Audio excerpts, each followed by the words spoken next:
स्वागत है दोस्तों। स्टडी फॉर यूपीएससी में हम लोग यूपीएससी पीटी का पीवाईक्यू देख रहे थे। तो आज इसका पार्ट 9 है।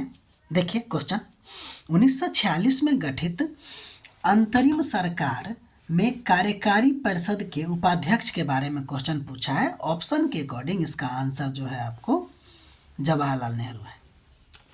ठीक, ये अंतरिम सरकार क्या होता है इसके बारे में हम लोग बातचीत करते हैं। देखिए, वह अस्थायी सरकार होती है जो किसी देश में अस्थायी सरकार के गठन से पहले या संवैधानिक परिवर्तन, सत्ता हस्तांतरण के समय कार्य करती है।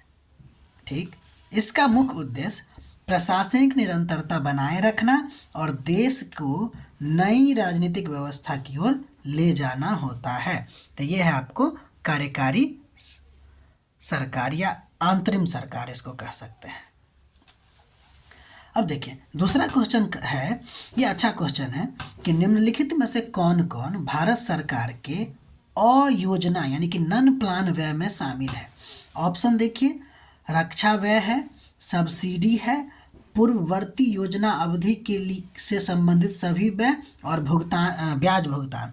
तो इसमें ऑप्शन के अकॉर्डिंग सभी इसका आंसर है। बहुत भी ये क्वेश्चन बन सकता है। अगर नॉन प्लान एक्सपेंडिचर पूछ दिया जाए तो इसमें आ जाएगा रक्षा व्यय, सब्सिडी, पूर्ववर्ती योजनाओं पे जो जिससे जो रिलेटेड खर्च होगा वो, और ब्याज भुगतान। ठीक है, ध्यान दीजिएगा नोट के तौर पर कि योजना और अयोजना व्यय यानी कि प्लान और नॉन प्लान एक्सपेंडिचर की अवधारणा 2017-18 के बजट में समाप्त कर दी गई।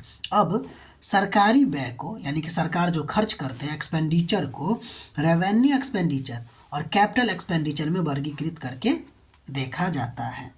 इसके बारे में हम लोग डिटेल अध्ययन करेंगे इकोनॉमी में, और हमको लगता है लगभग 14-15 माह लेक्चर जो होगा उसका इसी से रिलेटेड होगा। ठीक है, फिर भी ध्यान दीजिए, यहाँ पे सरकारी खर्च के बारे में हम देख रहे हैं। तो एक आपको रेवेन्यू एक्सपेंडिचर हो गया और दूसरा हो गया आपको पूंजीगत एक्सपेंडिचर यानी कि कैपिटल एक्सपेंडिचर। ठीक, अब देखिए रेवेन्यू एक्सपेंडिचर में अभी देखें क्वेश्चन, उसके अकॉर्डिंग आंसर में ब्याज भुगतान भी आएंगे, वेतन और पेंशन भी आएगा, अनुदान भी आएंगे, सब्सिडी भी आएगी और किसानों की ऋण माफ़ी भी। और उसमें एक और एक्स्ट्रा है, पूर्ववर्ती योजनाओं पर से संबंधित खरीद, वो भी खर्च जो होगा वो भी इसमें राजस्व खर्च में आ जाएगा। पूंजीगत खर्च में देखिए तो सार्वजनिक परिसंपत्तियों का निर्माण, जैसे कि मेट्रो का मेट्रो बनाया जाएगा, रेलवे स्टेशन, रेलवे पटरी बिछाया जाएगा, वो सब। ऋणों का पुनर्भुगतान और विदेशी सरकार अथवा राज्य सरकार अथवा सार्वजनिक उपक्रमों को ऋण देना, ये भी आपका क्या आ जाएगा, पूंजीगत खर्च के अंतर्गत आ जाएगी। ठीक है, यानी कि कैपिटल एक्सपेंडिचर के अंतर्गत आ जाएगा। इसका लिखने का कोशिश कीजिएगा, नोट बनाने की कोशिश कीजिएगा।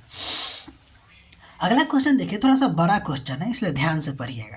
कहता व्यावसायिक रूप से लाभकारी वृक्षों की एकल फसल यानी कि मोनोकल्चर उस स्थान की विशिष्ट प्राकृतिक संरचना को नष्ट कर रही है। यानी कि ये किसी जगह के बारे में कह रहा है कि वहाँ जो मोनोकल्चर हो रहा है ना लाभकारी वृक्षों का, और बाकी वृक्ष को काट रहा है, जिसके वजह से प्राकृतिक संरचना वहाँ का नष्ट हो रहा है। लकड़ी के लिए अविवेकपूर्ण दोहन यानी कि काटना, पाम यानी तार वृक्ष की खेती, विशाल वनों की कटाई, मैंग्रोव वनों का विनाश और जनजातियों के द्वारा अवैध कटाई और शिकार यानी कि पोचिंग की समस्या ने और गंभीर बना दिया है वहाँ के समस्या को। वनों की कटाई और मैंग्रोव के विनाश के कारण मीठे पानी का जो स्रोत है ना वहाँ तेजी से घट रहा है। ठीक, ये इतना बड़ा क्वेश्चन था, वहाँ पे प्रॉब्लम बताया गया है। और सबसे इम्पोर्टेंट बात यहाँ ध्यान देना है कि वनों की जो कटाई हो रही है और मैंग्रोव का जो विनाश हो रहा है उससे आपको हो ये रहा है कि मीठे पानी का तेजी से तेजी से सूख रहा है।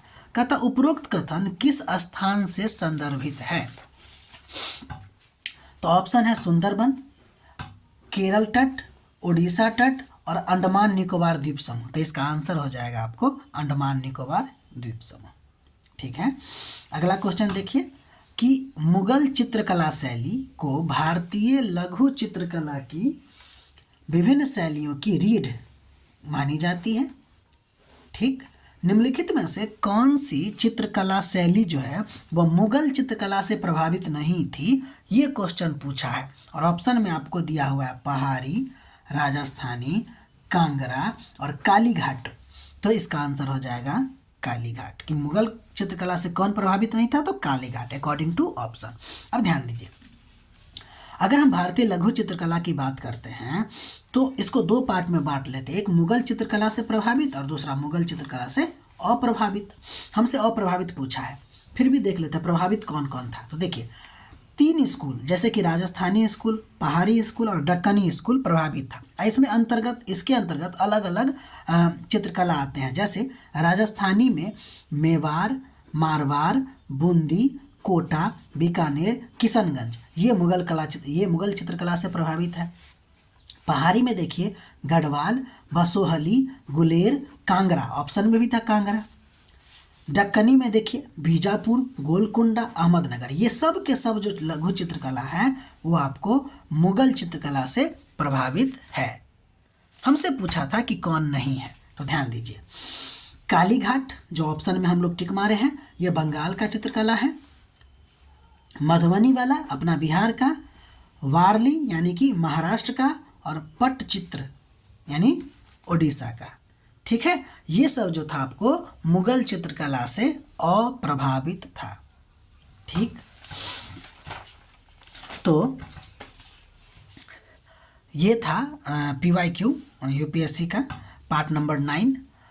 अगर आप लोग को हमारा प्रयास अच्छा लग रहा है तो लाइक कीजिएगा, शेयर कीजिएगा, सब्सक्राइब कीजिएगा और अपना पढ़ाई करते रहिएगा। और कोशिश कीजिएगा कि PYQ का भी नोट बनाएं, ठीक है ना, क्योंकि ये बहुत मदद करने वाला है। ठीक, तो मिलते हैं फिर हम लोग अगले वीडियो में, तब तक के लिए अपना ख्याल रखिए।